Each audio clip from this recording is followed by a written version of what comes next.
ప్రజలారా, ఈరోజు కొన్ని తెలంగాణ న్యూస్ పేపర్లోని వార్తలు చూసుకుంటే, జాతీయ రహదారులకు అడ్డంకులు రానియము, భూసేకరణ ఇతరత్ర సమస్యల పరిష్కారము, త్రిపుల్ నిర్మాణానికి సహకరించండి అధికారులతో సీఎం రేవంత్ రెడ్డి. అవసరమైనన్ని ఎరువులు ఇస్తాము నడ్డా. మంత్రి తుమ్మల లేఖకు కేంద్ర మంత్రి స్పందన.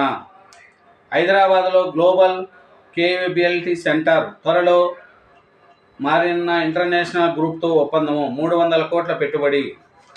ఏడాదిన్నరలో పాలమూరు పూర్తి. గ్రీన్ ఛానల్ ద్వారా నిధులు పన్నులపై ప్రతి నెల సమీక్ష. 14న 15న నీటిపారుదల మంత్రితో మళ్లీ సమావేశము.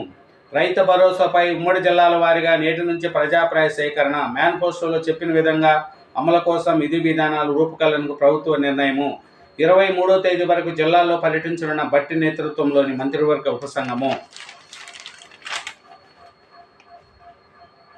డెంగీ వైద్య వికటించి బాలుడు మృతి.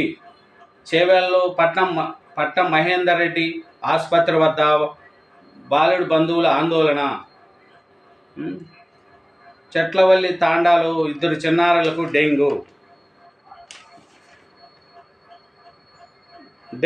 హైదరాబాద్ ఒక వైద్యుడు డెంగీతో మృతి చెందాడు. భద్రాద్రి కొత్తగూడెం జిల్లాకు చెందిన డాక్టర్ నాగారపు దిలీప్ 37 కొంతకాలంగా హైదరాబాద్లో నివాసం ఉంటున్నాడు. ఆయన డెంగీతో చనిపోయిందంట. రాష్ట్రంలో డెంగీ పంజా. జనవరి నుంచి 964 కేసులు నమోదు. గ్రేటర్ హైదరాబాద్లో 327. 3 జిల్లాల్లో అత్యధిక కేసులు. చూడండి, డెంగ్యూ అనేది విజృంభిస్తుందంట.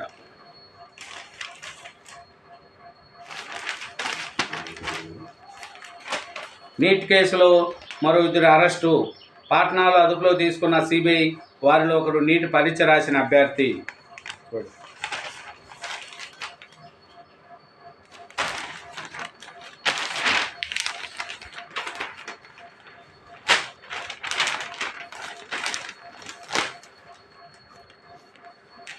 ప్రభుత్వాన్ని కూలగొట్టం అనేదాకా చేరికలు. కేసీఆర్ అసెంబ్లీకి రావాలని కోరుకుంటున్నా. త్వరలోనే ధరణిలో మార్పుల ప్రక్రియ పూర్తి చేస్తాము. మహిళలను కోటీశ్వరులను చేయండి. హెచ్హెచ్సిఎలకు సహాయం చేయాలన్న సీఎం ఆలోచన అమలు చేయండి. ఎల్లమ్మ ఆలయం వద్ద తోపులాట. పొన్నంకు తగిన క్యూలైన్ రాడ్డు. తూలి పడిపోయిన విజయలక్ష్మి వెనక్కి వచ్చేసి రోడ్డు డివైడర్పై కూర్చున్న మంత్రి మేయరు. పొన్నం అలిగినట్లుగా సోషల్ మీడియాలో కొందరు పోస్టులు. ట్రోలింగ్పై పొన్నం ఫైరు. పోస్టులు పెట్టిన వారిపై చర్యలకు ఆదేశము. ఎల్లమ్మ ఆలయం బయట రోడ్లపై డివైడర్పై కూర్చున్న మంత్రి పొన్నం, మేయర్ విజయలక్ష్మి.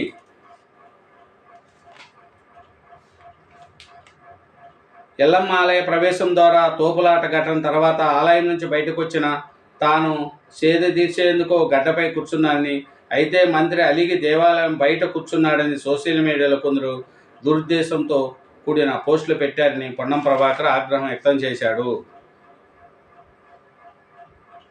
హైదరాబాదు బలకంపేటలోని మంగళవారం జరిగిన రేణుకా ఎల్లమ్మ కళ్యాణానికి ప్రభుత్వ తరపున ముత్యాల తలంబరాలు, పట్టు వస్త్రాలు సమర్పించేందుకు జిల్లా ఇన్ఛార్జి మంత్రి పొన్నం ప్రభాకర్, మేయర్ విజయలక్ష్మి వచ్చిన సమయంలో ఆలయం వద్ద తోపులాట జరిగింది. ఉదయం 10 గంటలకు పొన్నం, విజయలక్ష్మి ఆలయ ప్రవేశం ద్వారం వద్దకు రాగా అప్పటికే అక్కడ 300 నుంచి 400 మంది భక్తులు దర్శనం కోసం వేచి ఉన్నారు. ఈ క్రమంలో మంత్రి, మేయర్ లోపలికి వెళ్తుండగా భక్తులు కూడా లోపలికి వెళ్లేందుకు ముందుకు కదలడంతో తోపులాట చేసుకునింది.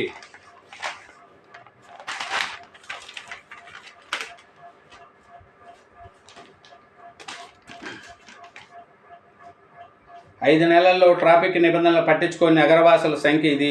గతేడాది పోల్చితే 3.87 లక్షల అదనము. కేసులు నమోదు కానివి ఇంకెన్నో. కమనీయం ఎల్లమ్మ కళ్యాణం. బలకంపేట కన్నుల పండుగ వేడుక. పట్టు వస్త్రాలు సమర్పించిన మంత్రులు. జనసంద్రమైన పరిసరాలు. పట్టు వస్త్రాలు తీసుకొస్తున్న మంత్రులు కొండా సురేఖ, పొన్నం ప్రభాకర్. తాలిబొట్టు చూపిస్తున్న పండితులు. భక్తులతో జనసంద్రంగా మారిన బలకంపేట పురవీధులు. త్రిశూల జమదగ్ని ఎల్లమ్మ ముస్తాబులు. మొహరం ఊరేగింపుకు బందోబస్తు. అన్ని శాఖలు సమయంతో పనిచేయాలి. నగర